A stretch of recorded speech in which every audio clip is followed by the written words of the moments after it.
تو ان خاتون وہ جو صاحب تھے انہوں نے ان کی جاب کا بندوبست کیا اور اس طرح سے وہ اپنے زندگی کو ذرا بہتر بنانے میں کامیاب ہو گئیں. تو مجھے ان کی لائف سے بہت زیادہ ایک طرح سے ایک رول ماڈل لگتی ہیں وہ خاتون دوسری خواتین کے لیے جو سمجھتی ہیں کہ ان کے پاس ایجوکیشن نہیں ہے یا وسائل نہیں ہے یا وہ کیا کر سکتی ہیں، لیکن وہ کم از کم اپنی بچیوں کو تعلیم دے سکتی ہیں، یا اگر وہ بیمار ہیں تو ان کو مناسب اسپتال میں لے جانا یا ان کا ٹریٹمنٹ کرانا، ان سب محاذ کے اوپر کم از کم اچھی طریقے سے لڑنا ان کے لیے بہت ضروری ہے اور ہونا چاہیے اس طرح، اور ان کو ہمیں اپریشیٹ کرنا چاہیے.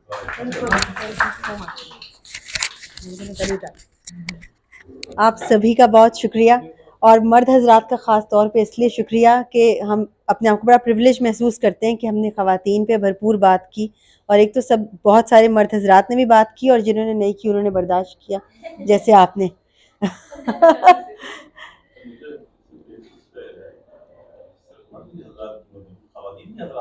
نہیں، خواتین حضرات.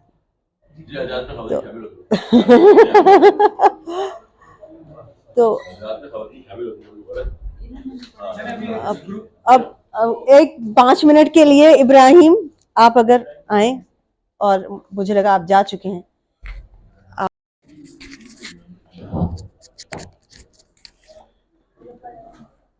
بسم اللہ الرحمن الرحیم. السلام علیکم. وقت کے دامن کی تنگی کو مد نظر رکھتے ہوئے بس ایک نظم ہے، نثری نظم، وہ پیش کرنا چاہتا ہوں. ہر عورت پوچھتی پھرتی ہے کس کس کا سوگ مناؤں میں، اس ماتم کا جو گھر میں ہوا تھا میرے پیدا ہونے پر، اس فرق کا جو ماں نے رکھا مجھ میں اور میرے بھئیے میں. یہ فرق سمجھ لو ایسا تھا جو کچرے اور روپیے میں. ہر نعمت اس کو ملتی تھی اور میں حسرت سے تکتی تھی. وہ پڑھنے لکھنے جاتا تھا، میں کام میں وقت بتاتی تھی. پھر بھی میرے بوجھ سے ابا کے کاندھے جھکتے ہی جاتے تھے. گھر میں بھی تھے مجھ پر 100 پہرے جو مجھ کو یاد دلاتے تھے. تو لڑکی ہے، تو لڑکی ہے، کس طرح سوگ مناؤں میں اس ظلم کا جس کے ہاتھوں ایک بوڑھے کے ساتھ سگائی ہوئی. اب اوڑھ کے نکلوں وہاں سے کفن، یہ بات مجھے سمجھائی گئی. وہ چند برس زندہ رہ کر مجھ کو یوں تنہا چھوڑ گیا. ارماں جو بچے تھے کچھ دل میں، یہ ارماں بھی وہ توڑ گیا. کیا اس کا سوگ مناؤں میں دنیا نے جو میرے ساتھ کیا، جب مجھ پہ پڑے غم کے سائے اپنے بھی نہ میرے کام آئے. عورت ہونا مجبوری تھی، میں کر نہ سکی مزدوری بھی. سب تن میرا پانا چاہتے تھے اور نہ میں پا کے جواب مرا. مجھ پر الزام لگاتے تھے، میرا جرم بنا تنہا ہونا. مشکل تھا کہیں آنا جانا. میلی نظریں گندے جملے، میلی نظریں گندے جملے میری روح پہ ہوتے تھے حملے. کس طرح نجات ملے غم سے، میں پوچھ رہی ہوں تم سب سے. کس کس کا سوگ مناؤں اور کب تک سوگ مناؤں میں. احساس کو تولا جاتا ہے اس دہر میں چاندی سونے پر. دنیا تو مذاق اڑاتی ہے عورت کے رونے دھونے پر. مجھے مار دیا جاتا ہے اکثر آج بھی پیدا ہونے پر. لیکن اشکوں کی طغیانی جس دن طوفان اٹھا دے گی، صدیوں سے حائل ظلمت کی اندھی دیوار گرا دے گی. عورت کی عظمت دنیا سے آخر خود کو منوا لے گی. کس طرح نجات ملے غم سے، کس طرح نجات ملے غم سے. میں پوچھ رہی ہوں تم سب سے، کس کس کا سوگ مناؤں اور کب تک سوگ مناؤں میں. بہت شکریہ. بہت بہت شکریہ آپ سب کا. اب ایک گروپ فوٹو لے لیتے ہیں ہم باہر. Thank you so much.